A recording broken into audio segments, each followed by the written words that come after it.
નમસ્કાર દર્શક દોસ્તો, the southern Gujarat chamber of commerce and ઇન્ડસ્ટ્રીના ઉપક્રમે ઓટો એક્સપો થવા માટે જઈ રહ્યો છે. 13, 14, 15, 16 માર્ચ 4 દિવસ સવારે 10 થી રાત્રે 7ના સમયગાળા દરમિયાન Surat international exhibition and convention centre Sarsana Surat ખાતે આયોજિત થઈ રહેલા આ ઓટો એક્સપોની મુલાકાત માટે તમામ નગરપ્રેમીઓને હાર્દિક આમંત્રણ છે. પરંતુ આજે મારી સાથે જેઓ ઉપસ્થિત છે તે તમામ આ ઓટો એક્સપોના સર્જકોમાંના એક છે અને તમામની વિશિષ્ટતા એ છે કે તેઓ પહેલેથી આ શ્રેણી સાથે સંકળાયેલા છે અને એટલા માટે એ લોકોને આ ઓટો એક્સપોની શ્રેણી માટે, ચેમ્બર માટે એક લાગણી પણ છે અને તેઓ લાગણીના તંતુઓથી બંધાયેલા હોય. સ્વાભાવિક રીતે તેઓ પણ સુરતના શહેરીજનોને આ પ્રસંગે આમંત્રણ આપવા ઈચ્છે છે. તો સૌથી પહેલા વાત કરીશું એક એવા વ્યક્તિત્વ સાથે કે જેમની પાસે આ સુરત શહેરની નસ છે. ખાસ કરીને ફોર વ્હીલરના સંદર્ભની અંદર જેમની નામના જબરદસ્ત છે એવા જેબી જીઓ ગ્રુપના ચેરમેન શ્રી પ્રદ્યુમનસિંહ જાડેજા સાથે આપણે વાતની શરૂઆત કરીશું. પ્રદ્યુમનસિંહ, આપનું હાર્દિક સ્વાગત છે. ધન્યવાદ. ઓટો એક્સપોમાં પહેલેથી આપ ભાગ લઈ રહ્યા છો. જી, ફાયદો થતો જ હશે તો જ તમે ભાગ લેતા હો ને, આ બાબતે તમારું શું માનવું છે?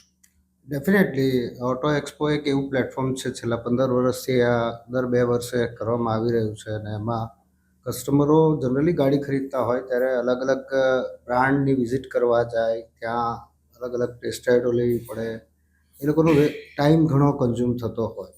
બધી પ્રોડક્ટોને કમ્પેરિઝન કર્યા પછી ટચ એન્ડ ફીલ લે, સમજે પ્રોડક્ટને ઇન પર્સનમાં, પછી ગાડીનો નિર્ણય લેતા હોય છે. એ આમાં સમય મોટો બચશે ગ્રાહકોનો, એક સાથે એ લોકોને આટલી બધી પ્રોડક્ટોમાં નો એક્સપિરિયન્સ મળશે ને એમનો સમય બચે, મોટો કસ્ટમર માટે મોટો ફાયદો હોય છે. તમારો અનુભવ શું કહે છે કે લોકો અહીંયાથી તરત જ ખરીદી કરી લેતા હોય છે કે એક વખત અનુભવ કર્યા પછી પાછા શોરૂમની મુલાકાત લઈને ખરીદી કરવાનું પસંદ કરતા હોય છે? એમાં લગભગ જે વિઝિટર્સ હોય છે એમાંથી 10% આસપાસ તો ક્વિક ડિસિઝન લેતા હોય છે અને બાકીના પછી ડીલરશીપ પર આવીને. રાઈટ, એટલે ટૂંકમાં અહીંયા જોઈએ અને પછી પસંદગી કરવાની હોય ત્યારે શોરૂમ પરથી આવીને એ પ્રક્રિયા તેઓ આગળ વધારતા હોય છે. આવા ઓટો એક્સપો દિલ્હી સિવાય કશે થાય છે ખરા તમારા ધ્યાનમાં? દિલ્હી સિવાય આખા ઇન્ડિયામાં જો આપણે ઓબ્ઝર્વ કરીએ તો માત્ર ને માત્ર સુરત આ એક્ટિવિટી કરી રહ્યું છે અને એક એચિવમેન્ટ છે. ચેમ્બર ઓફ કોમર્સ અને ઓટોમોબાઈલ ફેટર્નિટીની સંયુક્ત જે પ્રેમ છે, બંનેનો વચ્ચેનો સિનર્જી છે, એનો આ બેનિફિટ સાઉથ ગુજરાતની જનતાને મળી રહ્યો છે. આખા સાઉથ ગુજરાતમાંથી જે ઓટોમોબાઈલ એન્થુ પીપલ હોય છે એ વિઝિટ કરતા હોય છે. રાઈટ, એક જમાનામાં એવું કહેવાતું હતું કે જેનો માલ નહીં ખપતો હોય ને તે એક્ઝિબિશનમાં ભાગ લે.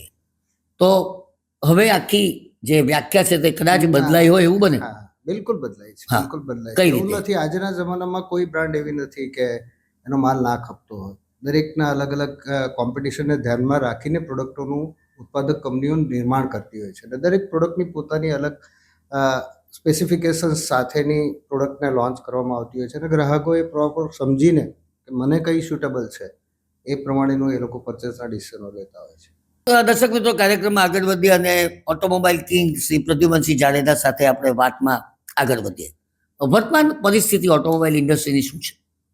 અત્યારે આફ્ટર જીએસટી બુમિંગ છે માર્કેટ. ફેબ્રુઆરીના ફિગર બી આપ જોઈ શકો છો કે ગ્રોઈંગ છે. Month on month, year Y on Y જોઈએ તો ગ્રોથ છે. આફ્ટર જીએસટી કસ્ટમરોની જે ગાડી ખરીદવાની સ્પીડ છે એ વધી છે અને માત્રા પણ વધી છે, એટલે ટીઆઈવી સપોર્ટિંગ અસ. રાઈટ, એ જીએસટીની આપ બહુ ભારપૂર્વક વાત કરો છો, એની પાછળનું કારણ શું? એટલે ટેક્સેશનના સંદર્ભમાં આ વાત આવે? હા, ટેક્સેશન પોઈન્ટ ઓફ વ્યૂથી કસ્ટમરોને જીએસટીમાં જે બેનિફિટ મળ્યો, જીએસટી ઘટ્યો અમુક પ્રોડક્ટોમાં અને એનાથી ગ્રાહકોને પોતાના બજેટમાં એફોર્ડેબિલિટીમાં બહુ સપોર્ટ થયો. રાઈટ, આપણે ઓલ્ટરનેટિવ એનર્જીની વાત કરતા હોઈએ છીએ તો હું માનું છું કે આ વ્હીકલ સેગમેન્ટની અંદર પણ માત્ર પહેલાં પેટ્રોલ, પછી ડીઝલ, પછી ગેસ અને હવે તો ઈવીનું ચલણ વધતું જાય છે. છતાં બી હજુ ક્રમ પહેલો, બીજો, ત્રીજો, ચોથો કોનો? આજે પણ પહેલો તો પેટ્રોલનો છે. હમ લોકોને એવું છે કે ડીઝલનો પહેલો છે, એવું નથી. પહેલો પેટ્રોલ છે, પછી ડીઝલ છે, પછી સીએનજી છે અને પછી ઈવી છે. એટલે ઈવીની એક્સેપ્ટન્સી ડે બાય ડે વધતી જાય છે, પણ હજી એન્ઝાયટી કસ્ટમરોના દિમાગમાં હોય છે. કયા કયા પ્રકારની એન્ઝાયટી હોય છે? એ લોકોને મને ચાર્જિંગ રસ્તામાં ક્યાં ક્યાં મળશે કે નહીં મળે, ચાર્જ કરવામાં પાછો ત્યાં ક્યુ તો નહીં હોય ત્યાં મારે, એટલે ટાઈમિંગ જે એ લોકોનો ટ્રાવેલ ટાઈમ સેટ કરવાનો એમાં એન્ઝાયટી હોય છે. એકચ્યુઅલી એવું હવે રહ્યું નથી. ઘણી જગ્યાએ દરેક બ્રાન્ડ પોતાની એક એપ આપે છે કસ્ટમરને કે તમે જ્યારે બી ટ્રાવેલ કરો ઓલ ઇન્ડિયામાં તો ક્યાં ક્યાં તમને આ અવેલેબલ થશે તમારું ચાર્જિંગ. એટલે એ જેમ જેમ નેટવર્કિંગ વધશે એમ એમ લોકો ઈવી જે વાપરે છે એ લોકો વેરી મચ ડિલાઇટ છે. અત્યારે જે ઈવી વપરાઈ રહી છે જનરલી રોજનું 100 કિલોમીટર જેનું ટ્રાવેલ છે એ લોકો વાપરી રહ્યા છે, અને ખાસ કરીને સિટીવાળા વાપરી રહ્યા છે. પણ લોઅર હાયર રેન્જની જેમ 500 કિલોમીટરની ગાડીઓ આવી તો હવે અમદાવાદ અને ગાંધીનગર અને આ બાજુ બોમ્બે સુધીનું ટ્રાવેલ બી હવે કસ્ટમરો ઈવીમાં કરતા થઈ ગયા છે. પણ જાડેજાજી, કિંમતમાં બહુ મોટો ફરક હોય છે, એ પણ એક કારણ ખરું કે હજુ એ ચોથા નંબર પર જ છે ઈવી? ના, હવે કંપનીઓ એ પણ બેનિફિટ આપી રહી છે કે લાઈફ ટાઈમ બેટરીની એક તો વોરંટી આપે છે. એટલે કસ્ટમરને જે એન્ઝાયટીમાં એ પણ એક એન્ઝાયટીનો પાર્ટ હતો, એ રિઝોલ્વ થઈ ચૂક્યો છે. અને ઈવીમાં જે ઇકોનોમી છે, કસ્ટમરને ઓવરઓલ ઇકોનોમી પ્લસ થકાન ઓછી લાગે, કે કોઈ જાતનું નોઇઝ પોલ્યુશન હોય જ નહીં. એનાથી તમે લાંબી સફર કરી પણ ફ્રેશના ફ્રેશ ગાડીમાંથી ઉતરતા હો છો. મેં જોયું છે કે ડે બાય ડે નવી નવી ડિઝાઇન, નવા નવા ફીચર્સ ઉમેરાતા જાય છે. લેટેસ્ટમાં લેટેસ્ટ ફીચર્સ અને એની ખાસ કરીને સુરક્ષિતતાની વાત કરીએ તો એક લેવલ ક્યાં સુધી પહોંચ્યું છે? અત્યારે જે ખાસ કરીને ડિજિટલ દુનિયા થઈ ગઈ છે. આપણે જોઈએ છે કે આજકાલ આપણું યુથ જે છે, ન્યૂ જનરેશન જે છે એ ડિજિટલ વધારે છે. આખી ગાડી બી સમજીને આવતા હોય છે. લોકો ડિજિટલી સ્ટડી બહુ કરતા હોય છે, અને એના ફીચર્સો એટલા બધા ગાડીઓમાં ઉમેરાતા જાય છે કે હવે કાર પણ મોબાઈલની જેમ ડિજિટલ આખી હોય એવું ગ્રાહકો ફીલ કરતા હોય છે. અને સેફ્ટી પોઈન્ટ ઓફ વ્યૂથી ને ઘણા બધા ફીચર્સ હોય છે. સિરી ને એ બધું બી અત્યારે જે એન્ડ્રોઈડ મોબાઈલમાં હોય છે એ બધું બી વોઇસ કમાન્ડથી બી ગાડીઓના ઘણા ફીચર્સો તમે એને કમાન્ડ આપીને એન્જોય કરી શકો છો. એના માટે તમારે બટનો દબાવવા કે ગોતવાની જરૂર નથી હોતી. વોઇસ કમાન્ડથી બી ઘણા ફીચર્સો ઓપરેટ થતા થઈ ગયા છે. તો બધું આ બધી ફીચર્સ હોવા છતાં પણ અકસ્માતની સંખ્યા ઘટતી તો છે જ નહીં, એ દિવસે દિવસે વધતી જ જાય છે. તેની પાછળનું કોઈ સંશોધન ખરું? એનું પાછળનું હજી પણ લોકો ઘણીવાર ચાલુ ગાડીએ, આજે ડિજિટલ ગાડીઓ થઈ ગઈ છે, તમારે મોબાઈલ જાતે ઉપાડવાની જરૂર નથી, એ તમે સ્ટેરિંગ પરથી એને ઓપરેટ કરવો જોઈએ. એની જગ્યાએ હજી પણ મોબાઈલ સાથે રાખીને ઘણીવાર વાત કરતા હોય છે. એ એક્સિડન્ટની કન્ટિન્યુટીનું રીઝન રહ્યું છે. જેમ જેમ અવેરનેસ લોકોમાં વધતી જશે, સીટ બેલ્ટમાં બી ઘણા બધા હજી કેઝ્યુઅલ છે. આપણે સીટ બેલ્ટ મારવો જ જોઈએ, બધા જ પેસેન્જરોએ મારવો જોઈએ. ઇવન પાછળ બેઠેલા એ પણ? ડેફિનેટલી બધાએ જ સીટ બેલ્ટ કમ્પલસન પોતાના માઇન્ડમાં એ જે ડિસિપ્લિન ડેવલપ થવું જોઈએ એમાં પણ હજી ઉણપ છે. એના કારણે બી ઘણીવાર આ મોબાઈલ પર વાતો કરવાના કારણે વધારે એક્સિડન્ટનું પ્રમાણ જે છે એ હજી કંટ્રોલમાં નથી આવતું. રાઈટ. વ્હીકલ સાથે જોડાયેલી બીજી એક વાત એટલે રોડ અને રસ્તા. એ સ્થાનિક કક્ષાએ શહેરની વાત કરીએ, ગામની વાત કરીએ અને હાઈવેની વાત કરીએ, રસ્તા એટલા કેપેબલ બન્યા જ ખરા? અત્યારના હમણાં જ આપ જુઓ કે અહીંયાથી તમારે ઉદયપુર જવું છે બાય રોડ, તો તમે આખા એક્સપ્રેસ વે જે બધા ચાલુ થયા છે ને એની પર તમે ડ્રાઈવ કરતા હો તો તમારે ક્રૂઝ કંટ્રોલ પર ગાડી મૂકી દો, ગાડીને બ્રેક મારવાની જરૂર નથી. એટલા સરસ ઇન્ફ્રાસ્ટ્રક્ચર ભારત સરકાર ડેવલપ કરી રહી છે. આપણા માનનીય પ્રધાનમંત્રી નરેન્દ્રભાઈ મોદીનું જે ફર્સ્ટ જે આપણે વર્લ્ડમાં ફરતા હોય છે ત્યાં રસ્તા બહુ ફાઇન હોય છે. એના કારણે આ ટ્રાન્સપોર્ટેશનની જેટલી સુવિધાઓ અને ઝડપ વધશે એટલો વિકાસ પણ વધશે. એ મુખ્ય વાતને આજની સરકાર ધ્યાનમાં રાખીને જે રોકેટ સ્પીડે ઇન્ફ્રા ડેવલપ થઈ રહ્યા છે, રોડ રસ્તા ડેવલપ થઈ રહ્યા છે, એના કારણે જે આ જે નવી નવી અને સારી સારી લેટેસ્ટ ટેકનોલોજી ગાડીઓ જે માત્ર પહેલાં ફોરેનમાં વપરાતી હતી આજે ઇન્ડિયન રોડ પર દોડતી દેખાય છે. રાઈટ. આપ તો 2 વ્હીલરમાં પણ છો અને 4 વ્હીલરમાં પણ છો. કઈ કંપનીઓ મોટે ભાગે વધારે સફળતાપૂર્વક આગળ આવી રહી છે અને તેની પાછળના કારણો શું? તમારી ડીલરશીપ ગમે તે કંપનીની હોય, પણ સમય બદલાતાની સાથે લોકોની જે પસંદગી બદલાતી હોય છે, તો એ પસંદગીના કળશ વિશે પણ આપ વાત કરશો.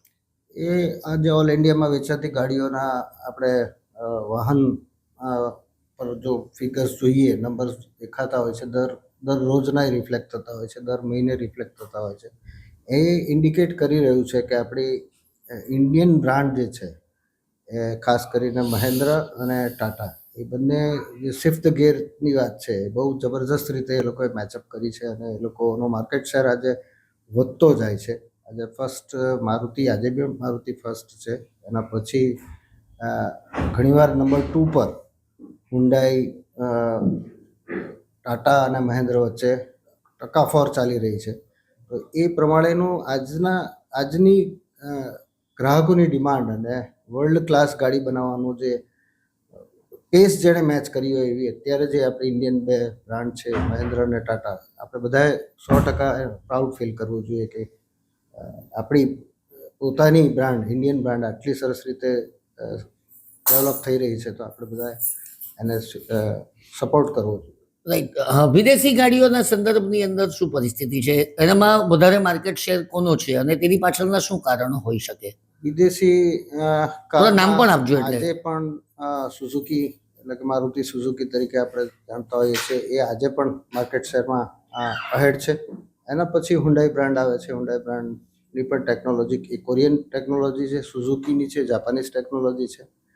એના પછી આપણી મહેન્દ્ર બ્રાન્ડ છે, આપણી ટાટા બ્રાન્ડ છે. તો એ લોકોના પણ એન્જિનિયરિંગ બહુ હાઈ ગ્રેડ, એટલે ઓટો ટ્રાન્સમિશનથી માંડીને બધું જ એ લોકો જે પીરસી રહ્યા છે અને જે ડિજિટલ ગાડીઓ આપી રહ્યા છે, સેફટીને પણ એટલું જ પ્રાધાન્ય આપી રહ્યા છે. એ બધા પોઈન્ટ્સને ધ્યાનમાં રાખતા માર્કેટ શેર ઘણીવાર બદલાતા રહેતા હોય છે. પણ એ માર્કેટ શેરથી કસ્ટમર જજમેન્ટ લઈ શકે છે કે આજના આ મહિનામાં સૌથી વધારે ગાડી કઈ વેચાય છે. જો અને જનરલી કસ્ટમર એ જોતો હોય કે ભાઈ આ ગાડી આટલી બધી વેચાય છે તો ચાલો આપણે એ પણ લઈએ. હા, how you look at Surat and south Gujarat market? અત્યારે આપણો શેર કેટલો છે અને કેમ બધાની નજર સુરત ઉપર વધારે છે? સુરત પર આપણે જોઈએ છે કે આપણું શેર વધારે ડિપેન્ડ્સ છે ડાયમંડ અને ટેક્સટાઇલ પર. ઘણા એવું સાંભળાય કે ડાયમંડમાં મંદી, ટેક્સટાઇલમાં મંદી, બિલ્ડરમાં મંદી, પણ અમે એવું કહીએ છીએ કે અમારું, અને ઘણા બિલ્ડરો પણ અમને પૂછતા હોય છે, ડાયમંડના વેપારી પણ પૂછતા હોય છે કે ટેક્સટાઇલના વેપારીઓ પણ, કે તમારો ઓટોમોબાઈલમાં આની કોઈ અસર જ નથી દેખાતી, કન્ટિન્યુ તમારો ટીઆઈવી એટલે કે વધતો જ જાય છે, ગ્રોથ વધતો જ જાય છે ગાડીઓ. તો અમે એમને કહીએ છીએ કે હજી તો આ સ્ટાર્ટ છે. કારણ કે પર હેડ જો ગાડી ગણવા જઈએ, એક માથા દીઠ ગાડી આપણે ગણવા જઈએ તો હજી પણ આપણે બહુ મોટો સ્કોપ છે. બહુ મોટો સ્કોપ એટલે કદાચ એ આંકડો કહેવા જઈએ તો અતિશયોક્તિ લાગે, એટલો મોટો સ્કોપ છે. એટલે ગાડીઓ, લોકોની આમદની વધતી જાય છે એ ઇન્ડિકેટ કરે છે. લોકોની ઇન્કમ વધતી જાય છે, લોકોની લાઈફસ્ટાઈલ, ઘરમાં પહેલાં એક ગાડી રહેતી હતી, આજે ડોટરની અલગ, વાઇફની અલગ, સનની અલગ, ફાધરની અલગ, પર હેડ ગાડીઓ અલગ અલગ સેગમેન્ટની લોકો રાખતા થઈ ગયા. ખાસ કરીને ગર્લ્સ અને લેડીઝો વધારે ઈવી પસંદ કરી રહી છે. ટુ વ્હીલરનું માર્કેટ કેવી રીતે? કારણ કે અમે જોયું છે તે પ્રમાણે નાના લોકો પણ હવે દરેક ઘરની અંદર 3-2 એવી રીતના ટુ વ્હીલર તો હોય જ છે. ટુ વ્હીલરમાં કોવિડ પછી એકદમ વધારે ઇફેક્ટેડ, લાંબો સમય ઇફેક્ટેડ રહ્યું હોય તો ટુ વ્હીલર રહ્યું. અને એ ઇન્ડિકેટ કરે છે કે એ ટુ વ્હીલર ક્લાસના જે કસ્ટમરો છે, એ જે પ્રાઇસ બજેટમાં વ્હીકલો લેતા હોય છે, એ લોકોને કદાચ કોવિડને આ બધામાં વધારે અસર થઈ. પણ અત્યારે એ લોકો પણ એકદમ ફૂલ મૂડમાં છે અને અત્યારે ટુ વ્હીલરનું વેચાણ પણ મંથ ઓન મંથ વધતું જાય છે અને પાછી ટીઆઈવી જે ઓરિજિનલ હતી એ લેવલ પર પાછું. પણ આ વેચાણ વધવા પાછળના એક કારણોની અંદર બેંકો દ્વારા આપવામાં આવતી સગવડો પણ ખરી જવાબદાર? ડેફિનેટલી બેન્કિંગ સપોર્ટ જો ના હોય, કારણ કે આજે હવેની લાઈફ આપણી બી ધીરે ધીરે વર્લ્ડ લેવલની લાઈફ મેન્ટાલિટી ડેવલપ થતી જાય છે કે ભાઈ આપણે જે કમાઈએ છીએ એમાંથી ઇન્સ્ટોલમેન્ટ ઇઝ અવર લાઈફ. હપ્તા આના આટલા, આના આટલા, આના આટલા, એ પ્રમાણે પોતાની આવકો વધતી જાય છે. એ પ્રમાણે પોતાની લાઈફસ્ટાઈલ અને નેસેસિટીમાં હવે તો આવી ગયું છે. પહેલાં લાઈફસ્ટાઈલ કહેવાય, લાઈફસ્ટાઈલ માટેની પ્રોડક્ટો અલગ હોય છે, પણ ટુ વ્હીલર અને ફોર વ્હીલર બધામાં નેસેસિટી હવે થઈ ગયું છે કે તમારે ટ્રાવેલિંગ માટે વ્હીકલોની સિવાય તમે માર્કેટમાં જે જ રફતારમાં લોકો ડેવલપ થઈ રહ્યા છે એ રફતારમાં ડેવલપ માણસ નહીં થઈ શકે. ટ્રાવેલિંગ વ્હીકલ તો જોઈએ. દર્શક મિત્રો, આપણે પ્રદ્યુમનસિંહ જાડેજા સાથે વાત કરી રહ્યા છે. એક જેમણે વાત કરી તે મને પણ અનુભવ થયો હતો કે હમણાં મુંબઈથી સુરત અને સુરતથી મુંબઈ જવા માટે મને ફર્સ્ટ એસી, સેકન્ડ એસી ને થર્ડ એસીમાં જગ્યા નહોતી મળતી. સેકન્ડ ક્લાસની અંદર ખાલી હતી. આ શું બતાવે છે? મુસાફરો ઓછા નથી થયા, પરંતુ લોકોની લાઈફસ્ટાઈલ બદલાઈ ગઈ છે અને હવે 3 એસી સેકન્ડ એસી પણ આમ જનતાને પોસાય એવી પરિસ્થિતિમાં આપણે મુકાયા છે ને જેનો પ્રત્યક્ષ અનુભવ અત્યારે આ એપિસોડ આપણે ફાઇલ કરીએ તેના 2 દિવસ પર જ મેં અનુભવી, અને તે બી બંને વખત સુરત મુંબઈ અને મુંબઈ સુરત.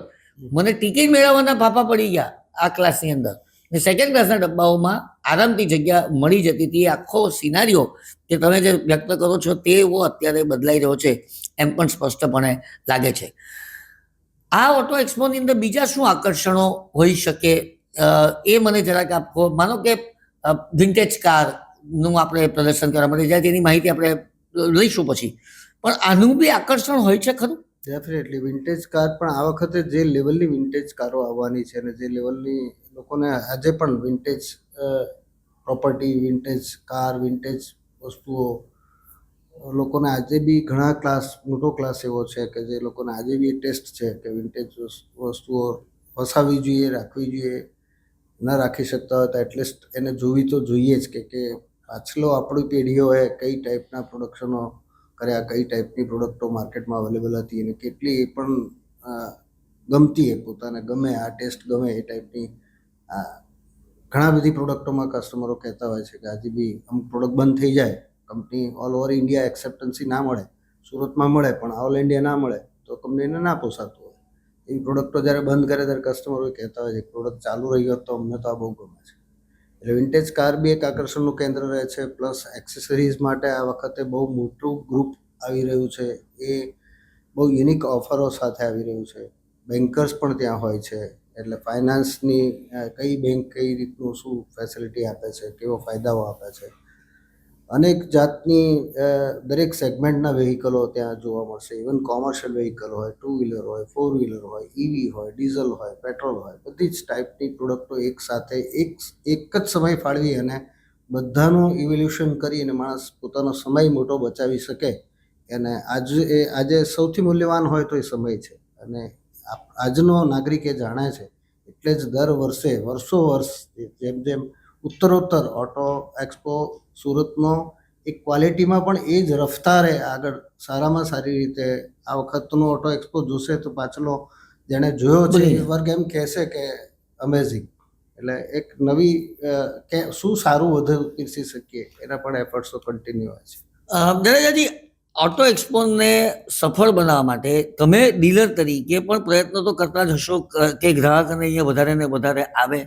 તમે શું પ્રયત્ન કરતા હો છો? અમે તો અહીંયા પ્રયત્ન કરીએ છીએ કે આપણે અખબારોની અંદર પબ્લિસિટી કરીએ, સોશિયલ મીડિયા પર એને વાતને મહત્વ આપીએ, રેડિયો ઉપર એની જાહેરાતો કરીએ, ડિજિટલ મીડિયા અને આ પોડકાસ્ટ પોતે એ પણ એક પ્રચારનો ભાગ જ છે, એમ મોટું ખોટું નથી. તમે શું પ્રયત્ન કરતા હો? અમારે ત્યાં અત્યારે જે કંઈ ઇન્ક્વાયરીઓ, લાઈવ ઇન્ક્વાયરીઓ હોય અમારી પાસે, ઇન્ક્વાયરીઓને અમે અવેર કરીએ છીએ. એ લોકોને જણાવીએ છીએ કે ઓટો એક્સપોમાં પણ તમે વિઝિટ કરજો. ત્યાં તમને એક સાથે તમે કમ્પેરિઝન કરવા માગતા હોય પ્રોડક્ટોનું તો તમને એક સાથે બધી કમ્પેરિઝન નોલેજ પીરસવામાં આવશે. તમારા દરેક જેને FAQs કહેવાય, frequently asked questions by the customer, એ પણ સંતોષકારક ત્યાં જવાબ આપી શકાય એ ટાઈપના માસ્ટર્સ જે હોય છે એ જનરલી ડીલરો ત્યાં તૈનાત કરતા હોય છે. એટલે ગ્રાહકોના નાના મોટા દરેક પ્રશ્નોનો વન સ્ટોપ શોપી જેવું એક્સપિરિયન્સ બી મળશે. તો તમે ઘણા કસ્ટમરો કહેતા હોય છે કે અમારું પ્લાનિંગ આ મહિનામાં છે, અથવા માર્ચ એન્ડમાં છે, અથવા માર્ચના મિડલમાં છે.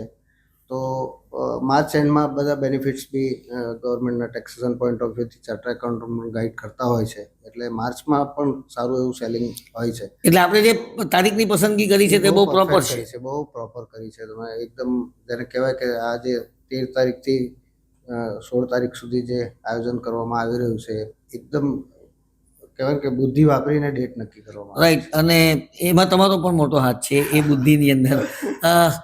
કોઈ ચોક્કસ સ્કીમો આપતા હોય છે ખરા ડીલરો આમાં ઓટો એક્સપોની અંદર? સ્કીમોની વાત, ડિસ્કાઉન્ટ કે માટે સ્પેશિયલ સ્કીમો કસ્ટમરને એટલે વધારે પોતાના ડીલર માર્જિનમાંથી કોન્ટ્રીબ્યુટ કરીને હજી કંપનીઓ એક એવું નથી ડિસિઝન લઈ રહી કે એના માટે શાયદ અમે ઉણા ઉતારીએ છીએ એઝ અ ડીલર. કંપનીના ઓફિસરોને પણ આ વખતે અમે પ્રયત્ન કરી રહ્યા છે કે બધું અમારી પાસે જે બી બ્રાન્ડ છે બધાના કી ઓફિશિયલ્સો, એ લોકોની HO કહેવાય છે, એમાંથી ઓફિસરો આવે, આખા આપણા ઇવેન્ટને વિઝ્યુલાઇઝ કરે અને સમજે તો નેક્સ્ટ ઓટો એક્સપોમાં એ લોકો પણ કોન્ટ્રીબ્યુટ કરે. અત્યારે ડીલરો કોન્ટ્રીબ્યુટ ચોક્કસ કરતા હોય છે કે મેક્સિમમ કસ્ટમરો અહીંયાથી મળવાની સંભાવના હોય છે. આટલા મોટા માસમાં છેલ્લા 15 વર્ષમાં આપણે કન્ટિન્યુ જોઈ રહ્યા છે કે યર ઓન યર વિઝિટર્સ વધતા જાય છે. આટલો મોટો વિઝિટર્સનો મોકો અને કસ્ટમરને મળવાનો મોકો, એમાંથી મેક્સિમમ ફ્રૂટ્સ કાઢવાના, જે કંઈ હોય એટલે માર્જિન ઓછું હોય છે ઓટોમોબાઈલમાં ડીલરો પાસે. કંપની સ્કીમ આપતી હોય તો કસ્ટમરને પરોસવી જ પડે. કંપનીની જે પ્રાઇઝ હોય, કંપનીની જે સ્કીમો હોય તો ડીલરોએ કમ્પલસરી કોઈ છુપાવી ના શકે. એ ટાઈપનો ટ્રાન્સપરન્ટ આ બિઝનેસ હોય છે. કંપની બી એનું રિકોન્સિલેશન કરતી હોય છે, ઓડિટ કરતી હોય છે. ડીલર પાસે બહુ ઓછું માર્જિન હોય છે, એમાંથી એને બહુ મોટી ઓપરેશનલ કોસ્ટ કાઢવાની હોય છે. છતાં પણ એમાંથી કહેવાય કે હજી પતલો નફો છે, એને બિલકુલ થીન, નો પ્રોફિટ નો લોસ સુધી બી એકવાર ઓટો એક્સપોમાં મોટા નંબર્સ મળે તે લોકોના જે ક્વાર્ટરલી કે યરલી ટાર્ગેટ હોય એમાં સપોર્ટ કરે, એ માઇન્ડસેટ સાથે ડીલરો આમાં પાર્ટિસિપેટ થાય છે અને પોતાના માર્જિનમાંથી પણ કસ્ટમરને એ સમયે ઓફર કરશે. છેલ્લો પ્રશ્ન, ઓટો એક્સપોનો માહોલ અત્યારે કયા તબક્કામાં છે અને કેટલો જામ્યો છે સુરતમાં? અત્યારે આજનો યુગ ડિજિટલ છે ને જે પ્રમાણે step by step chamber of commerce અને ઓટો એક્સપોમાં જે પણ કોન્ટ્રીબ્યુટ કરી રહ્યા છે તમામ સજ્જનો દ્વારા એટલી સરસ રીતે step by step, time to time, right marketing, એક પણ સ્ટેપ આપણે મિસ નથી કરી રહ્યા. અને એની અવેરનેસ આજે લોકોમાં એક વોર્મઅપ જે કહેવાય, એ વોર્મઅપ વોર્મઅપ જે આપણે કામો કર્યા છે એ પ્રોપર જઈ રહ્યા છે. અને જે આગળનું બી શિડ્યુલ છે ત્યાં સુધીમાં જ્યારે કે આપણે દિવાળી આવવાની હોય તો કેવી તૈયારીમાં હોય, એવા માહોલમાં આજે આખું સાઉથ ગુજરાતના ઓટો એન્થુ કસ્ટમરો એવા માહોલમાં અત્યારે એન્જોય કરી રહ્યા છે કે દિવાળી આવવાની છે તો આપણે આવી તૈયારી કરીએ, નવું વર્ષ આવવાનું છે તો એક મોટો ફેસ્ટિવલ આવતો હોય, મહા ફેસ્ટિવલ. આપણે ઇન્ડિયામાં વધારે ફેસ્ટિવલ, મોટો ફેસ્ટિવલ આપણા માટે દિવાળી બેસતું વર્ષ છે. એવા માઇન્ડસેટમાં અત્યારે ગ્રાહકો હોય એવું અમને ગ્રાહકો સાથેના ઇન્ટરેક્શનમાં પ્રતીત થાય છે. તો દર્શક દોસ્તો, આ હતા શ્રી પ્રદ્યુમનસિંહ જાડેજા પોતાના વિચારોની સાથે. ઓટો એક્સપોની અંદર તેમની કંપની પણ જબરદસ્ત ઉત્સાહથી ભાગ લઈ રહી છે. કાર્યક્રમમાં આગળ વધ્યા અને એવા જ બીજા એક કિંગ, જેમનું નામ હું તમને થોડીક સેકન્ડો પછી લઈશ, શ્રી કનુભાઈ મોદી, શ્રી અંબિકા ઓટો ગ્રુપ, અને 50 વર્ષથી ટાટાના જે મેઇન સેગમેન્ટ છે તેની સાથે તેઓ ડીલરશીપથી સંકળાયેલા છે. કનુભાઈનું નામ આ ક્ષેત્રની અંદર ખૂબ માનવાચક નામ છે, તેમ કહું તો ખોટું નથી. તો કનુભાઈ, ઓટો એક્સપોની તૈયારી આપના ગ્રુપ તરફથી, આપની ડીલર તરફથી કેટલી? નિખિલભાઈ, સૌથી પહેલાં તો હું તમારો આભારી એટલા માટે છું કે તમે આજે અમને અહીંયા બોલાવીને થોડી માહિતી પબ્લિક માટે પણ અપાવી રહ્યા છો. અને રિયલી કહું તો ઓટો એક્સપો 2011થી અમે કરી રહ્યા છે અને ધીસ ઇઝ 7th એડિશન. અમને તો એટલો ઉત્સાહ છે, સાથે સાથે સુરતની પબ્લિક અને સુરતની આજુબાજુ જનતાને પણ એટલો જ ઉત્સાહ હોય છે કે ક્યારે ઓટો એક્સપો આવે અને અમે આ બધી ગાડીઓ, નવી ગાડીઓ, નવું જે શું કંઈ આવી રહ્યું છે એ બધું જોવા જઈએ. અમને ખૂબ જ આનંદ થતો હોય છે. આની તૈયારી અમે કેટલી કરતા હોઈએ. આની તૈયારી અમે છેલ્લા 6 મહિનાથી કરીએ છીએ. અને જેની અંદર શું નવા પ્રોડક્ટ, કઈ કંપનીઓ આવી રહી છે, અમે આ એક્સપો માટે દરેક પાર્ટિસિપેટ ભાગ લઈ એની ખૂબ જ તૈયારી કરીએ છીએ. ટાટા મોટર્સ કોમર્શિયલ વ્હીકલના ડીલર છે સાઉથ ગુજરાતના, અને છેલ્લા 7 એક્સપોની અંદર મેં ભાગ લીધો છે. હવે આ ભાગ લેવા પાછળનો એક જ હેતુ હોય કે પબ્લિકને નાનામાં નાની માહિતી મળે. જેટલી બી જનતા અહીંયા વિઝિટર્સ આવશે એ દરેકને કોમર્શિયલ પ્રોડક્ટ વિશે માહિતી પૂરેપૂરી. ટાટા મોટર્સ કોમર્શિયલ વ્હીકલ્સ એક એવું પ્રોડક્ટ છે કે જે નાનેથી મોટે સુધીના દરેક વ્યક્તિને કામ લાગે. એક 5,000નું કમાનારું સાધન રોજનું, અને 1,000નું પણ સાધન છે કે જેનાથી એની આજીવિકા ચલાવી શકે છે. એટલે અમારા ઓટો એક્સપોની અંદર ટાટા એસથી લઈને 60 લાખ સુધીની ગાડીઓનું અમે ડિસ્પ્લે કરતા હોઈએ છીએ. જેમ કારની અંદર ડિસ્પ્લે હોય છે તેવી રીતે અમારા પેસેન્જર વ્હીકલની અંદર બસ, એટલે મેજિકથી લઈને 60 સીટરની બસ સુધી, એટલે દરેક વસ્તુ આવરી લેતા હોય છે. ટ્રાન્સપોર્ટેશન, પેસેન્જર ટ્રાન્સપોર્ટેશન, સ્કૂલ, દરેકે દરેક, અરે ઇવન હોસ્પિટલની એમ્બ્યુલન્સ પણ અમે એની અંદર ડિસ્પ્લેમાં મૂકતા હોઈએ છીએ કે જેથી દરેકે દરેક સેગમેન્ટ, જે કોઈ પણ વિઝિટર્સ આવતા હોય એ દરેકે દરેકને લાભ મળી શકે. Right. Tata motors commercial division ખાસ કરીને તમે જે પ્રમાણે કહ્યું તે પ્રમાણે આ ઓટો એક્સપોની અંદર બહુ સક્રિયતાથી ભાગ ભજવી રહ્યું છે. પણ મારે એ જાણવું છે કે પબ્લિક વ્હીકલ સુરતની અંદર કેટલું ખપતું હશે અને કેમ ખપતું હશે? નિખિલભાઈ, તમારો પ્રશ્ન ખૂબ જ સરસ છે. તમે જોશો તો સુરતની અંદર ટેક્સટાઇલ માર્કેટ છે. ટેક્સટાઇલ માર્કેટની અંદર મટીરિયલ્સ એક જગ્યાથી બીજી જગ્યા લઈ જવા માટે છોટા હાથી, જે ખૂબ જ પોપ્યુલર નામ છે, જે ટાટા એસના નામથી છે, આ પ્રોડક્ટ શહેરની અંદર એક જગ્યાથી બીજી જગ્યા, એટલે કે 1 કિલોમીટરથી લઈને 50 કિલોમીટર સુધીનો મુવમેન્ટ માટે, એની માટે આજીવિકા. તમે જોશો તો સુરતની અંદર દુનિયાના લોકો, એટલે કે આખા દેશના લોકો અહીંયા આવતા હોય છે, જે કશું પણ કરતા ન હોય પણ એને આજીવિકા અહીંયા મળી જતી હોય. વેરી નેક્સ્ટ ડે એ પૈસા કમાતો થઈ જાય છે. એક વ્યક્તિ આવ્યો અને ટાટા એસ ગાડી લીધી અને બીજે દિવસથી એ કમાતો થઈ જાય છે. હવે તમે મને કહેશો કે સુરતના લોકોને આ કેવી રીતે યુઝ થઈ શકે? અમે લોકોને એન્ટરપ્રિનર બનાવીએ છીએ, લોકોને એક રોજગાર આપીએ છીએ. આ કોમર્શિયલ વ્હીકલ એવું છે કે જેનાથી સુરતમાં આવનારો વ્યક્તિ નોકરી નથી કરતો, એ બિઝનેસ કરે છે. અને અમે પણ એવું ઈચ્છીએ છીએ કે ટાટાનું આ નાનામાં નાનું પ્રોડક્ટ લઈને એની આજીવિકા, એ પોતે એક એન્ટરપ્રેન્યોર બને. રાઈટ. બદલાતા જતા યુગની અંદર ટાટાએ પોતાનું આખું વિઝન કઈ રીતે બદલ્યું છે, કયા કયા નવા ફીચર્સ આ બધા સેગમેન્ટની અંદર આવી રહ્યા છે, એ પણ થોડુંક આપણે દર્શક મિત્રોને જણાવીએ. કારણ કે જૂના જમાનાની એ ટાટા અને નવા જમાનાનું એ ટાટા બહુ મોટો ફરક છે. તો સેફટી ફીચર્સથી માંડીને વધારે સગવડો, ડિઝાઇનિંગ, આ સંદર્ભમાં થોડીક વાત. નિખિલભાઈ, કોમર્શિયલ વ્હીકલ્સ એટલે પહેલા એવું કહેવાતું હતું કે ખટારો, જેની ગુજરાતી ભાષામાં આપણે કહેતા હતા ખટારો. હવે આ ખટારો નથી રહ્યો. આ એક એડવાન્સ વ્હીકલ છે કે જેની અંદર ટેકનોલોજીનો એટલો બધો ઉપયોગ થયો છે કે કાર તમે યુઝ કરતા હોવ અને એની અંદર જેટલા ફીચર્સ હોય એટલા બધા જ ફીચર્સ એક ટ્રકની અંદર હોય છે, એક કોમર્શિયલ વ્હીકલ્સની અંદર હોય છે. સેફટીનો એટલો બધો ઉપયોગ કરવામાં આવે છે કે એને જ્યારે તે એક્સિડન્ટ થતો હોય છે, જેમ કારમાં ક્રેશ એક્સિડન્ટનો ટેસ્ટિંગ થતો હોય, સેમ ટેસ્ટિંગ કોમર્શિયલ વ્હીકલના દરેકે દરેક મોડલ્સમાં થતો હોય છે, જેથી કોઈ પણ દુર્ઘટના થતી હોય તો એટલીસ્ટ ચાલકને રાહત મળી શકે.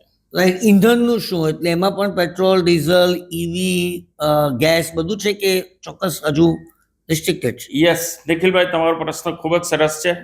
પહેલા એવું જ હતું કે કોમર્શિયલ વ્હીકલ એટલે ફક્ત ને ફક્ત ડીઝલથી ચાલે. આજની તારીખમાં કોમર્શિયલ વ્હીકલ્સ કારથી પણ આગળ છે. કારથી પણ આગળ છે. કઈ રીતે? કોમર્શિયલ વ્હીકલ્સ પેટ્રોલથી ચાલે છે, કોમર્શિયલ વ્હીકલ ડીઝલથી ચાલે છે, સીએનજીથી ચાલે છે, ઈવી છે. હવે તો ઈવી દરેકે દરેક મોડલમાં ઈવી પણ આવી ગયા અને એનાથી પણ ઉપરાંત એલએનજી સ્ટાર્ટ થઈ ગયા. અને હવે તમે જોશો તો થોડા સમયમાં હાઇડ્રોકાર્બન. આ જે છેલ્લું મેં બોલે એલએનજી ને હાઇડ્રો, સમજાવો. એલએનજી જે છે એ લિક્વિફાઈડ નેચરલ ગેસ છે. જે પેલું કોમ્પ્રેસ નેચરલ ગેસ હોય છે તેવું આ લિક્વિફાઈડ નેચરલ ગેસ છે. આ ટ્રાન્સપોર્ટેશનની અંદર જ્યારે સીએનજી દરેક જગ્યા પર મળે નહીં, કારણ કે વ્હીકલ્સ એક જગ્યાથી બીજી જગ્યા જવા માટે લોંગ ડિસ્ટન્સ આવતું હોય. એક બસ ચાલતી હોય તો 100 કિલોમીટર રેન્જ ચાલતી હોય. સુરતથી ઉપડનારી બસ રાજસ્થાન જશે, એને 500 કિલોમીટર 600 કિલોમીટર લાગશે. રસ્તામાં એને સીએનજી પેટ્રોલ પંપ ન મળે તો એલએનજી ફ્યુલ એક એવું છે કે જેની અંદર એને 1000 કિલોમીટર સુધીની એને રન મળી શકે, 1000 કિલોમીટર સુધીની ગાડી ચાલી શકે.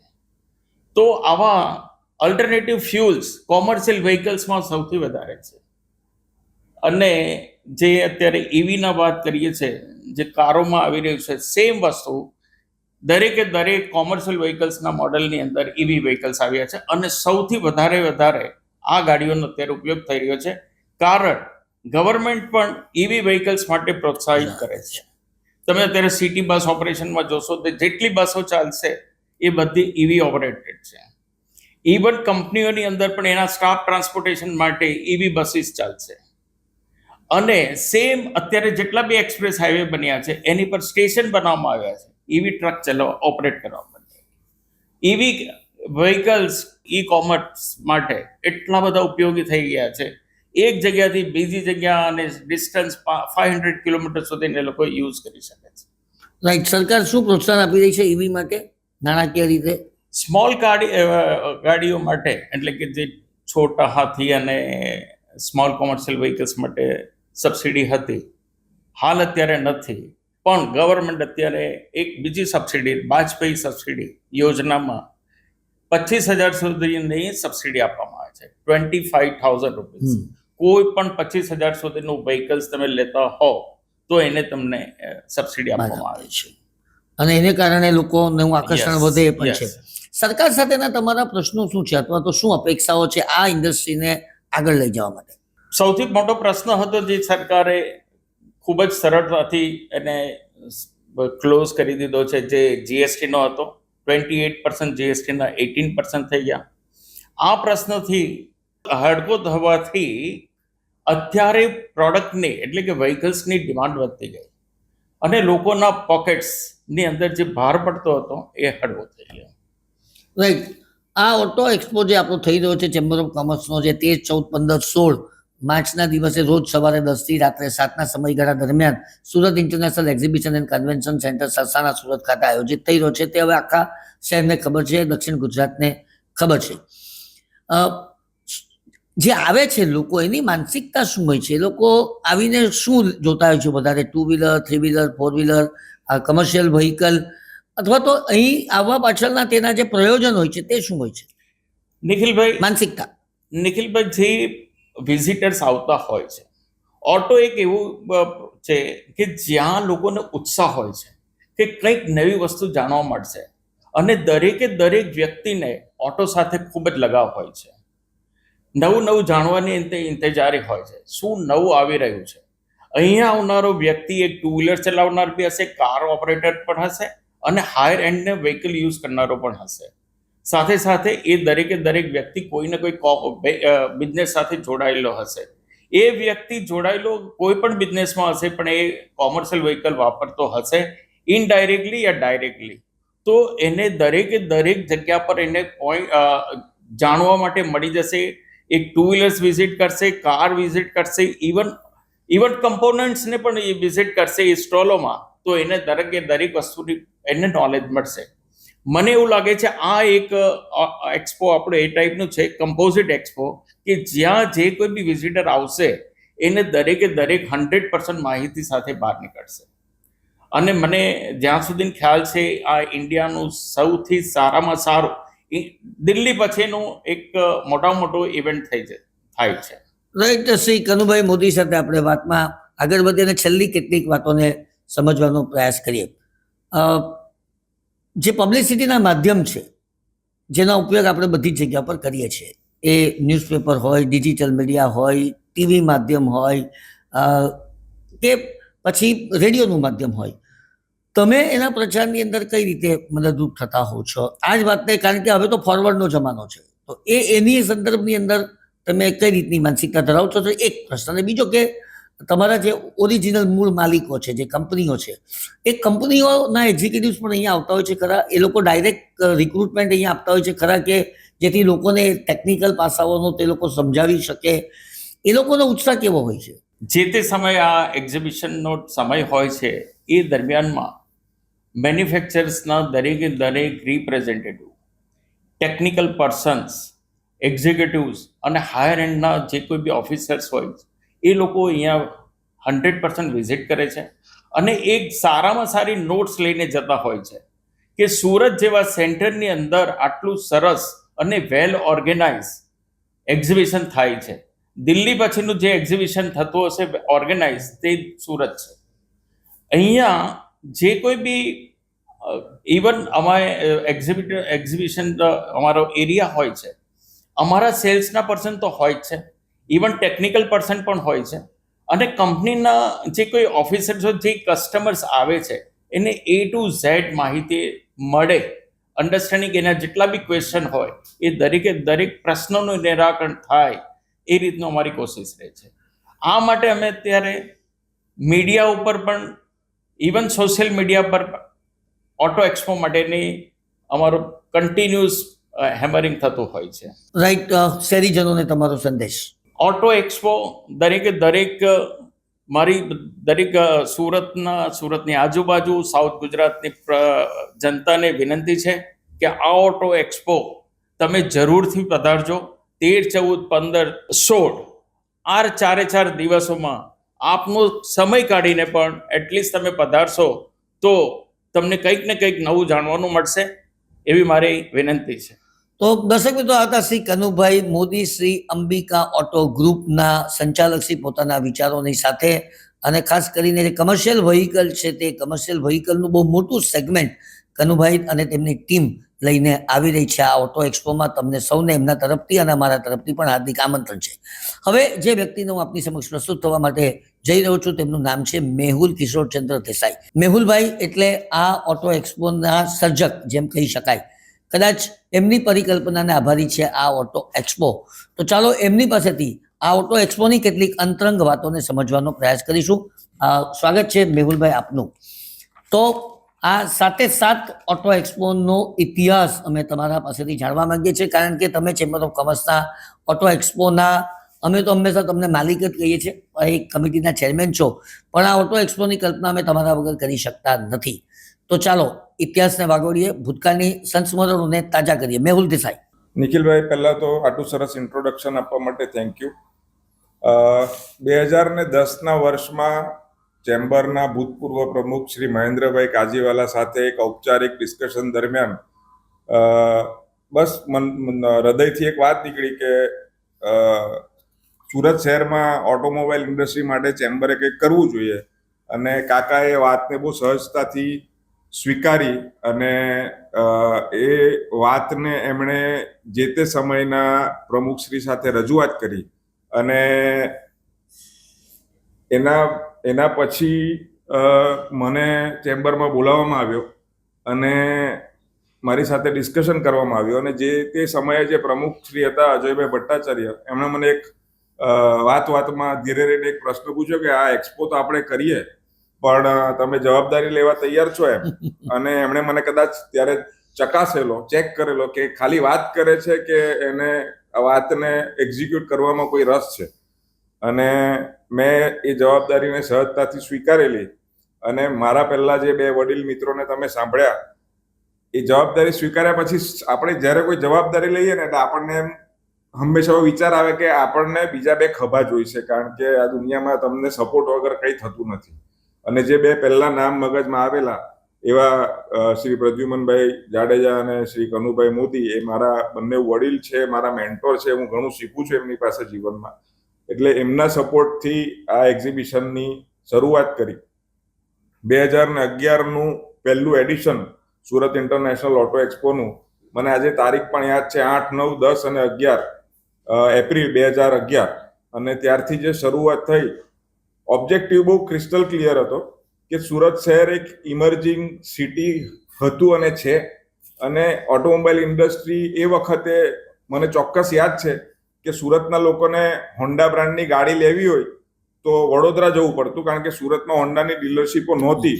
અને એવા દિવસો સુરતના અમે જોયા છે કે સુરત ઘણીવાર એવું ફીલ થાય કે આપણે અંડર પ્રિવિલેજ છીએ, કે આપણી પાસે ગાડીઓની ડીલરશીપ આપણે ત્યાં એ બધી બ્રાન્ડની નથી, અને અમદાવાદ અને વડોદરા અને મુંબઈ જેવા શહેરોમાં છે. અને ગર્વથી અને આનંદથી એટલું ચોક્કસ આજે કહી શકું કે હમણાં જ એક વિયેતનામની બ્રાન્ડની ડીલરશીપ સુરતમાં શરૂ થઈ, જે હિન્દુસ્તાનની પહેલી ઓપરેશનલ ડીલરશીપ હતી અને જે સુરતમાં શરૂ થઈ. એટલે છેલ્લા 15 વર્ષમાં સુરત શહેરે આટલો ચેન્જ જોયો છે. એનો કેટલો શ્રેય ચેમ્બર ઓફ કોમર્સ અને ઓટો એક્સપોએ લેવો એ અત્યારે હું એના પર નથી જતો, પણ થોડો ઘણો શ્રેય તો ચોક્કસ મળવો જ જોઈએ એવું મારું માનવું છે. તો દર્શક મિત્રો, મેહુલભાઈ દેસાઈ સાથે વાત કરી રહ્યા છે, જેઓ ઓટો એક્સપોના ચેરમેન છે. યસ, વાતમાં આગળ વધીએ. મિત્રો, સૌથી અગત્યના થોડા મુદ્દા મારે આજે તમારા લોકો સાથે શેર કરવા છે. આ 15 વર્ષની જર્ની સૌથી પહેલા તો એક સ્વપ્ન કે એક વિચાર આવેલો, અને એટલે આવેલો કે મેં મારી જીવનનું સૌથી પહેલું ઇન્ટરનેશનલ એક્ઝિબિશન 1998માં જોયેલું, અને સદનસીબે ત્યારે મારે એ જ એક્ઝિબિશન દરમિયાન કનુકાકા સાથે પરિચય તો હતો, પણ મુલાકાત ફરીથી થઈ અને મિત્રતા થઈ, એટલે કશેક ને કશેક એમને 2011થી મેં સાથે સપોર્ટ તરીકે લીધા, કારણ કે પેલી યાદો તાજી થઈ જૂની. અને પ્રદ્યુમનભાઈ તો વડીલ હતા જ, મેં કીધું એમ.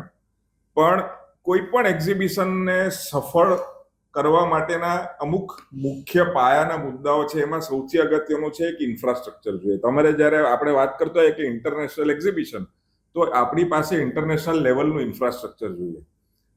સદનસીબે the southern Gujarat chamber of commerce and industry પાસે એક સુરત ઇન્ટરનેશનલ એક્ઝિબિશન અને કન્વેન્શન સેન્ટર નામનું એક ઇન્ફ્રાસ્ટ્રક્ચર છે, જે 1.25 લાખ ચોરસ મીટર જગ્યાની અંદર 1.25 લાખ સ્ક્વેર ફીટનો પિલરલેસ ડોમ. એટલે ઘણીવાર જ્યારે 2011માં લોકોને હું મળવા જતો દિલ્હી કંપનીઓમાં, અને જ્યારે હું એ લોકોને કહેતો ને, તો એ લોકોને એવું લાગતું કે હું જુઠ્ઠું બોલું છું, કારણ કે કોઈ એવું સ્વીકારી નહોતું શકતું કે સુરત જેવા નાનકડા શહેરમાં, ઘણા લોકોએ તો નામ પણ નહોતું સાંભળ્યું, અને જ્યારે આપણને એવું ખબર પડતી કે સુરત કહા આયા, એવું જ્યારે કોઈ આપણને કોઈ કંપનીનો અધિકારી પૂછે તો આપણને આઘાત પણ લાગતો. એટલે ઓર મક્કમ મન થતું કે ના, આપણે તો આ એક્ઝિબિશનને સફળ બનાવવું જ છે. એટલે એક્ઝિબિશન તો સફળ થાય જ, પણ સુરત શહેરનું નામ લોકો સુધી પહોંચે અને સુરત શહેર લોકો જુએ. અને એ 1.25 લાખ સ્ક્વેર ફૂટનું exhibition, centrally air condition exhibition dome, જેમાં આવનારું એક્ઝિબિશન પણ થવા જઈ રહ્યું છે. એક એ અગત્યની વસ્તુ છે. બીજું કે એક ચેમ્બર જેવી સંસ્થા જે આઝાદી પહેલા સ્થપાઈ છે, એવી સંસ્થાનો એક સપોર્ટ બી જોઈએ, કારણ કે આપણે કશે જઈએ અને કોણ કરે છે એક્ઝિબિશન, અને એમાં ખાલી હું મારું નામ લઈને જાઉં તો મને કોઈ ઊભું નહીં રાખે. એટલે ચેમ્બર હતું, ચેમ્બર પાસે એક્ઝિબિશન સેન્ટર હતું, અને સાથે સાથે મેં કીધું એમ કે આટલી સ્ટ્રોંગ સપોર્ટ સિસ્ટમ હતી મારી સાથે. અને એના પછી દાખલા તરીકે મને યાદ છે હજુ બી 2011ના એક્ઝિબિશન વખતે એક લેઆઉટ બનેલો, અને લેઆઉટ લઈને હું કનુકાકા અને પ્રદ્યુમનભાઈ પાસે ગયેલો, અને મેં લેઆઉટ ટેબલ પર મૂકેલો, અને મને બંને જણા એવું કીધેલું કે આપણે બધી જ બ્રાન્ડનો સ્ટોલ લેવાનો, અને સ્ટોલ કયો લેવો એ તમારે ડિસાઈડ કરવાનું. અને એ વર્ષથી એ સિરસ્તો ચાલુ છે, અને આજ સુધી પ્રદ્યુમનભાઈ કે કનુકાકાએ ક્યારે પણ એમનો સ્ટોલ જાતે સિલેક્ટ નથી કર્યો. કન્સિસ્ટન્ટ 7 એક્ઝિબિશનથી મને એટલું તો ખબર જ છે કે એમનું પાર્ટિસિપેશન તો હશે જ, બીજું કોઈ હોય કે નહીં હોય, પણ આટલી બ્રાન્ડ તો આપણા એક્ઝિબિશનમાં હશે જ. એ જે સપોર્ટ છે એ એક્ઝિબિશનને સફળ. પછી એમણે ક્યારે એવું નથી વિચાર્યું કે ભાઈ મને પ્રિન્સિપલ સપોર્ટ કરશે તો હું કરીશ, કે મને કોઈ ફાઇનાન્શિયલ સપોર્ટ મેન્યુફેક્ચરર કરશે તો હું કરીશ. બસ આપણે કરવાનું છે, અને એ જ કારણસર આ એક્ઝિબિશન થઈ શક્યું. અને આજે સુરત શહેર જે રોડ પર દર 4-5 ગાડી એક પ્રીમિયમ સેગમેન્ટની ગાડી જોવે છે, અથવા દર થોડા 4-5 ગાડી એક નવી ગાડી સુરત શહેરમાં દેખાય છે, તો એમાં સુરત ઇન્ટરનેશનલ ઓટો એક્સપોનું બહુ મોટું યોગદાન છે, એવું મારું ચોક્કસપણે માનવું છે. કયા કયા પ્રકારના સેગમેન્ટ્સ આ ઓટો એક્સપોની અંદર છે? હવે ચેમ્બર દર વર્ષે લગભગ 12 કરતા વધારે એક્ઝિબિશન કરતી હોય છે. હું 2011થી ચેમ્બરમાં એક્ટિવલી ઇન્વોલ્વ છું આ ઓટો એક્સપોને લીધે, અને નિખિલભાઈના વર્ષમાં તો કદાચ એ રેકોર્ડ પણ તૂટશે.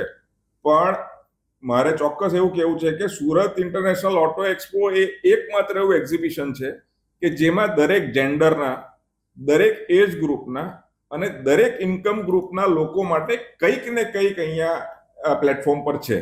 એટલે દાખલા તરીકે કોઈક એક ફિમેલ છે, તો એ ફિમેલને પોતાના રોજિંદા વપરાશ માટે 2 વ્હીલર લેવું છે કે 4 વ્હીલર લેવું છે, અથવા એમને એમના બાળકો માટે કંઈક લેવું છે, અથવા કોઈ મેલ મેમ્બર છે એને પોતાની ખરીદી કરવી છે. સેમ એજ ગ્રુપ, કે ભાઈ એક બાળક છે જે 18 વર્ષનું થયું અને એનું પહેલું 2 વ્હીલર ખરીદવું છે, અથવા કોઈક મિડ એજના મેલ મેમ્બર છે જેને પોતાનું વાહન લેવું છે, અથવા કોઈ સિનિયર સિટીઝન છે તેણે એ પોઈન્ટ A થી પોઈન્ટ B જવા માટે વાહન લેવું છે, એના માટે પણ કંઈક છે. બીજું સૌથી અગત્યની વાત એ છે, જેમ કનુકાકાએ એમના વક્તવ્યમાં કહ્યું કે કમર્શિયલ વેહિકલ કશેક ને કશેક દરેક વ્યક્તિને કામ લાગતું હોય છે, જે વેપારી લોકો છે. તો ઘણીવાર એવું હોય છે કે કમર્શિયલ વેહિકલમાં આપણા વેપારીઓને ઘણીવાર ખબર બી નહીં હશે કે કેટલી જાતના કમર્શિયલ વેહિકલ આવે અને એનો શોરૂમ કઈ જગ્યાએ છે, કારણ કે એમાં ગ્લેમર નથી. આ એક્ઝિબિશન કમર્શિયલ વેહિકલ માટે પણ એક એવું પ્લેટફોર્મ છે કે જે વેપારી છે, જેની દુકાન છે, જેની નાનું કારખાનું છે, જેની મોટી ફેક્ટરી છે, એણે કોમર્શિયલ વેહિકલ જોવું હોય તો એ આ એક્ઝિબિશનમાં આવે તો એને એ પણ જોવા મળે કે ભાઈ મારા લાયકનું એક કોમર્શિયલ વેહિકલ અહીંયા અવેલેબલ છે. અપાર્ટ ફ્રોમ ધેટ આપણે અહીંયા ઘણી બધી એક્ટિવિટી કરીએ છીએ જે લગભગ ભારતના કોઈ પણ એક્ઝિબિશનમાં નથી થતી. એમાંની એક એક્ટિવિટી છે જે પ્રૂવિંગ ગ્રાઉન્ડ છે. એટલે દાખલા તરીકે ઘણા બધા સ્પોર્ટ્સ યુટિલિટી વેહિકલ ભારત દેશમાં મળે છે અને અત્યારે જો આ ટ્રેન્ડ સમજશો તો sports utility vehicle A in trend છે. એટલે લોકો શોરૂમ પર જાય તો સૌથી પહેલું ઇન્ક્લિનેશન એક એમપીવી અથવા એસયુવી ની અંદર એ લોકોનું હોય. પહેલાના જમાનામાં સેડાન ગાડી વેચાતી હતી, હવે સેડાન ઓછી વેચાય અને સ્પોર્ટ્સ યુટિલિટી વેહિકલ અથવા મલ્ટીપર્પઝ વેહિકલ વધારે વેચાય. તો એના માટે આપણે એક પ્રૂવિંગ ગ્રાઉન્ડ બનાવીએ છીએ જેથી કરીને સ્પોર્ટ્સ યુટિલિટી વેહિકલની એકચ્યુઅલ કેપેસિટી, એના ક્રેડેન્શિયલ્સ શું છે એ લોકો પોતે જાતે એને સમજી શકે, માણી શકે. પેરેલલી એકમાત્ર એક્ઝિબિશન એવું હશે જ્યાં આપણે વેહિકલ ટેસ્ટ ડ્રાઈવ માટેનો એક અલાયદો એરિયા બનાવીએ છીએ. એટલે દાખલા તરીકે તમે વેહિકલ અંદર જોયું, તમે 4 વેહિકલને શોર્ટલિસ્ટ કર્યા. હવે એ 4 વેહિકલ શોર્ટલિસ્ટ કર્યા પછી તમારે ડિસિઝન લેવું છે. એ ડિસિઝન લેવા માટે કદાચ તમને એમ વિચાર આવે કે હું આ વાહનની ટેસ્ટ ડ્રાઈવ લઉં અને મને જે ગમે એ પછી હું નક્કી કરું. તો આપણે એક ટેસ્ટ ડ્રાઈવનો અલાયદો એરિયા બનાવ્યો છે. એટલે કસ્ટમર એ ટેસ્ટ ડ્રાઈવ લઈને આ એક્ઝિબિશન દરમિયાન પોતાના પસંદગીનું વાહન ખરીદી શકે. કારણ કે ઓફરો પણ હોઈ શકે, સ્પેશિયલ ડિસ્કાઉન્ટ, ઇન્ટરેસ્ટમાં કોઈક ઓફરો બેન્કિંગ ઇન્સ્ટિટ્યૂટ કે ફાઇનાન્શિયલ ઇન્સ્ટિટ્યૂટ દ્વારા મળી શકે. તો આ ઓપોર્ચ્યુનિટી અને માર્ચ મહિનો, જેમ આગળ વાત કરી કે માર્ચ મહિનો સિલેક્ટ કરવાનું પાછળ મોટામાં મોટું કારણ કે કશેક ને કશેક દરેકના પોતાના ફાઇનાન્શિયલ પ્લાનિંગ્સ હોય, પછી એ ડીલર ન હોય કે બાયર ન હોય, તો એ દરેક પોતાના ફાઇનાન્શિયલ પ્લાનિંગ અચીવ કરી શકે. અને ઇનડાયરેક્ટલી સરકારના રેવન્યુ ડિપાર્ટમેન્ટના પણ અમુક ફાઇનાન્શિયલ ટાર્ગેટ્સ હોય. તો આ એક્સપો ઇનડાયરેક્ટલી સરકારના ફાઇનાન્શિયલ ટાર્ગેટ્સ અચીવ કરવામાં પણ નાનું મોટું યોગદાન આપતું હોય છે. રાઈટ મેહુલભાઈ, કાર એસેસરીઝ એ પણ બહુ અગત્યનો પાસું છે આ એક્સપોનું. એસેસરીઝને જોવા માટે કોણ આવે ને શું કામ આવે? નિખિલભાઈ, તમને હું થોડા ફેક્ટ્સ અને ફિગર્સ કહી તો તમને સરપ્રાઇઝિંગ લાગશે. સુરત શહેરના લોકોને એવું છે કે સુરત શહેર એટલે ટેક્સટાઇલ સિટી, સુરત શહેર એટલે ડાયમંડ સિટી. હવે સુરત શહેર એટલે સીવીડી માટે પણ એટલું જ પોપ્યુલર છે. પણ હું તમને કહીશ તો કદાચ ઘણા બધા દર્શક મિત્રોને નહીં ખ્યાલ હોય, કાર એક્સેસરીઝ ડિસ્ટ્રીબ્યુશનમાં સુરત ઇન્ડિયાના ટોપ 3 સિટીમાં આવે. એટલે ઘણીવાર આપણને એવું હોય કે કાર એક્સેસરીઝનું ડિસ્ટ્રીબ્યુશન એટલે દિલ્હી હોય કે મુંબઈ હોય કે બેંગ્લોર હોય, પણ એવું નથી. આ શહેરની અંદર પણ કાર એક્સેસરીઝના ખૂબ જ મોટા ડિસ્ટ્રીબ્યુટરો છે અને કાર એક્સેસરીઝ આખા ઇન્ડિયામાં સપ્લાય કરે છે. અને એનાથી વિશેષ જે મજાની વાત એ છે કે સુરત શહેરના લોકોને શોખ છે, આપણી બધા શોખીન છે. એટલે આપણી તમે જ્યારે વેહિકલ પરચેઝની તમે જો નંબર્સ ચેક કરશો તો દરેક વેહિકલમાં જુદા જુદા મોડલ આવે. એક બેઝ મોડલ આવે, બેઝ પછી મિડ મોડલ આવે, ટોપ મોડલ આવે. ટોપ મોડલ ફ્યુચર લોડેડ હોય, બધા જાતના ફીચર્સ એની અંદર હોય, અને બેઝ મોડલમાં બેઝિક ફીચર્સ હોય. પણ આ શહેરની અંદર વધારે ટ્રેન્ડ એવો છે કે ટોપ મોડલના વેહિકલ વધારે વેચાય. જે બીજા શહેરોની અંદર કદાચ બેઝ મોડલના વેહિકલ વધારે વેચાય, પણ સુરતમાં વર્ષોથી ટોપ મોડલના વેહિકલ્સ વધારે વેચાય. બીજું, વેહિકલ લઈને તરત સુરત શહેરના શહેરીજનો એની અંદર પોતાના ટેસ્ટ પ્રમાણેની એક્સેસરીઝ ઇન્સ્ટોલેશન કરાવે. એટલે આ એક્ઝિબિશનની અંદર ભારતભરમાંથી જુદી જુદી બ્રાન્ડના એક્સેસરીઝના ઇમ્પોર્ટર્સ, ડિસ્ટ્રીબ્યુટર્સ, મેન્યુફેક્ચરર્સ પાર્ટિસિપેટ કરે છે. અને ગયા એક્ઝિબિશનમાં પહેલીવાર આપણને આ એક વર્ટિકલનું સારું પાર્ટિસિપેશન મળેલું, અને આ વખતે એક્સેસરીઝ ઇન્ડસ્ટ્રીમાં આ વખતે આપણે રેકોર્ડ બ્રેક પાર્ટિસિપેશન મળ્યું છે. રાઈટ, એક પહેલા ડીસી દિલીપ છાબરિયાની ડિઝાઇનર કાર આપણે મૂકતા હતા. હવે કદાચ એ ટ્રેન્ડ બદલાયો હશે, પણ એવા પણ કોઈ સ્ટોલ છે ખરા? સો આ એક તમારો બહુ સરસ પ્રશ્ન છે નિખિલભાઈ. ડીસી એટલા માટે એક જમાનામાં, એટલે એ ટાઈપના ડિઝાઇનરો એક જમાનામાં એટલા માટે પોપ્યુલર હતા કે આપણે ત્યાં છે ને તે બેઝિક ગાડીઓ મળતી હતી, બહુ બ્રાન્ડ અવેલેબલ નહોતી. એટલે લોકો શું કરતા કે દાખલા તરીકે હિન્દુસ્તાન કોન્ટેસા કરીને ગાડી આવતી, તો એ કોન્ટેસા ખરીદે અને પછી કોન્ટેસાની મર્સિડીઝની રેપ્લિકા બનાવે. કારણ કે મર્સિડીઝની એક્સેસિબિલિટી નહોતી, મર્સિડીઝની અવેલેબિલિટી નહોતી. હવે દુનિયાની લગભગ બધી જ ગાડીઓ ભારત દેશમાં અવેલેબલ છે અને ભારતીયો દરેક ગાડી લેવા માટે સક્ષમ છે. એટલે એ ટ્રેન્ડ પહેલા કરતા થોડો બદલાયો છે. એ મોડિફિકેશનથી એ ટ્રેન્ડ ગયો છે કસ્ટમાઇઝેશન અને પર્સનલાઇઝેશન તરફ. અને કસ્ટમાઇઝેશન અને પર્સનલાઇઝેશન કરવાવાળો જે વર્ક છે એ લોકો પણ આ એક્ઝિબિશનમાં પાર્ટિસિપેટ કરે છે. રાઈટ, તમે એક આકર્ષણ કીધું પ્રૂવિંગ ગ્રાઉન્ડ, એ ઉપરાંત કંઈક સ્ટન્ટના અને જોખમી પ્રયોગો એ બધું કંઈક છે ખરું?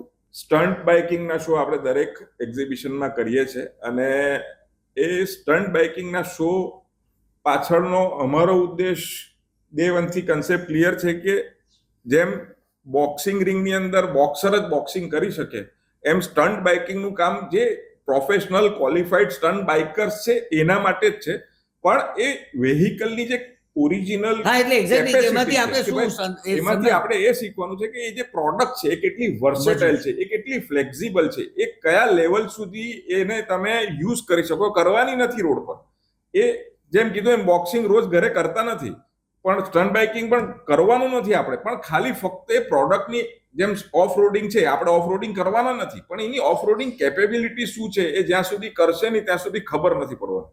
એટલે આપણે સ્ટન્ટ બાઇકિંગના શો પણ કરીશું. એના સિવાય એક બે કંપનીઓ દ્વારા રાઇડિંગ ટેકનિક્સના પણ શો કરવામાં આવશે કે સારી રીતે પોઝિટિવલી તમે સેફલી કેવી રીતે વેહિકલને રાઇડ કરી શકો. રાઈટ, પ્રવેશની પ્રક્રિયા શું છે? થોડો બેકગ્રાઉન્ડમાં જાઉં છું, વારે વારે ઇતિહાસ સાથે એટલે કનેક્ટ કરું છું કારણ કે આ ઇવેન્ટ મારા હૃદયથી જોડાયેલો છે. 2011માં પહેલી વાર આપણે એ જમાનામાં ડિજિટલ પ્લેટફોર્મ પર એન્ટ્રી આપણે અહીંયા સેલ કરેલી અને કદાચ ચેમ્બરના આ એકમાત્ર એક્ઝિબિશનની અંદર જ્યાં સુધી હું સમજુ છું આપણે એન્ટ્રી ફી રાખીએ છીએ.